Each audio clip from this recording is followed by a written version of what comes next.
Good morning po sa lahat ng mga viewers at subscriber natin yan. Magandang umaga ngayong Martes sa inyo. Nagpapasalamat ako sa Panginoong Diyos at nagising tayo ng maayos dahil alam nyo na, itong nakaraang araw ay medyo pilay-pilay tayo. Ngayon maayos na, kaya lahat ng ginagawa natin pagpasalamat natin sa Panginoong Diyos at huwag nating husgahan ang Panginoong Diyos ang kaya niyang gawin sa atin.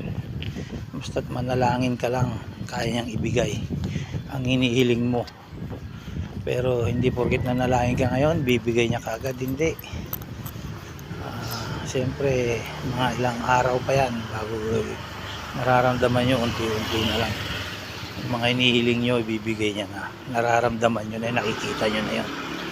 Kaya masasabi nyo lang, salamat Lord. Kaya tayo pagpatuloy pa natin ang manalangin sa Panginoong Diyos, pagpuri sa Kanya, at para magalak siya sa atin. Huwag na natin husgahan siya kung ano mang kaya niyang gawin, dahil siya lang naman ang nagbigay sa iyo ng buhay. Siya ang lumikha sa atin lahat na nakikita nyo sa buong mundo, siya gumawa niyan. Kaya pag inusgahan mo siya, sigurado may kalalagyan ka sa kanya, pero hindi mo mararamdaman, bigla nga gaganti gano'n. Kaya tayo bilang nananampalataya sa Kanya, araw-araw lagi tayong nananalangin at humingi ng gabay sa pagpasok sa araw-araw na ginagawa.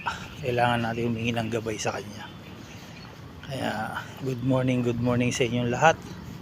At kayo mga gumagawa ng hindi maganda sa Panginoong Diyos, huwag nyo nang balakin. Kung gusto nyo bang magtagal ang buhay nyo, bagkus purihin nyo siya, gumawa kayo ng mabuti para sa Kanya.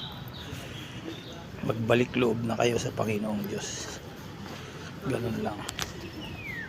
Ayan lakay, nandito na tayo sa City Hall. Salamat tayo sa Panginoong Diyos. At maayos tayo nakakapasok na.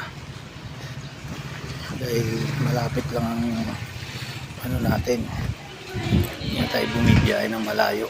Ayan lakay, salamat. God bless, ingat kayo lagi. Basta una sa lahat, bago tayo gumising, mag-pray na kagad tayo, manalangin sa Panginoong Diyos. Amen. God bless.